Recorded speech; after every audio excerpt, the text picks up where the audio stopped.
Did you know that the government could shut down again?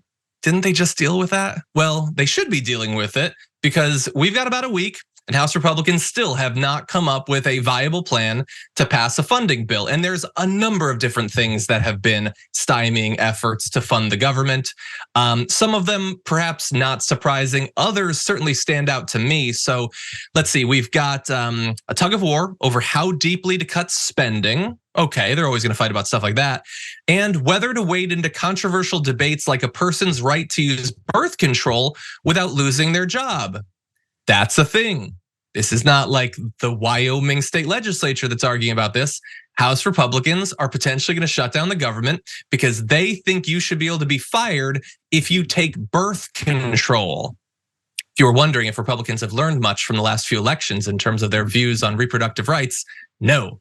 Anyway, over the past 2 days, the House has attempted to vote on one of 12 different annual funding bills.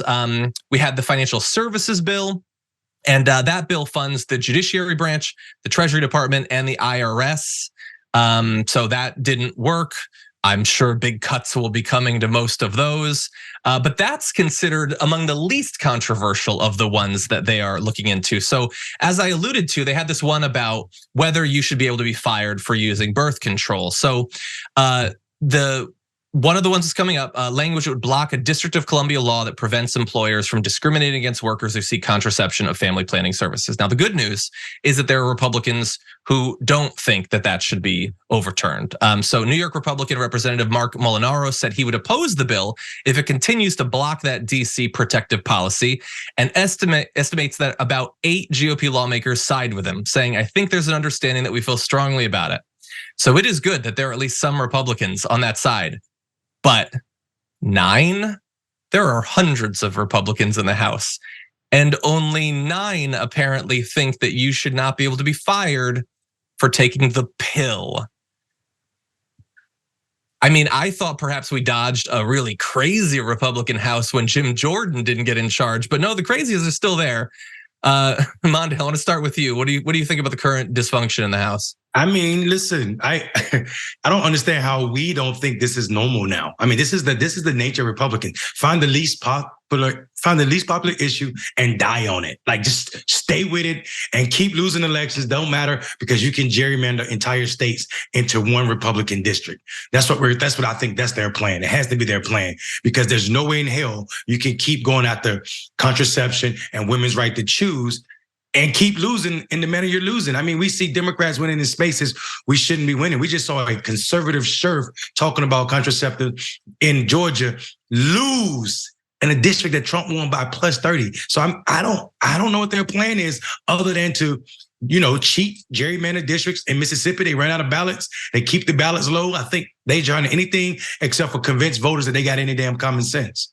Yeah, absolutely. And it's so funny to see this happening, like just days after they lost massively in elections on Tuesday because of their stances on abortion. We covered a story a couple months ago about how now Republicans and senators in closed door meetings were talking about how they need to use the messaging that they support the same protections that were granted under Roe, and somehow try to spin that as pro-life. But here they are. And I'll just end with this. It's amazing to see this Republican Party that for most of my life was very cohesive, to our detriment as the American people, but very cohesive. They voted in lockstep.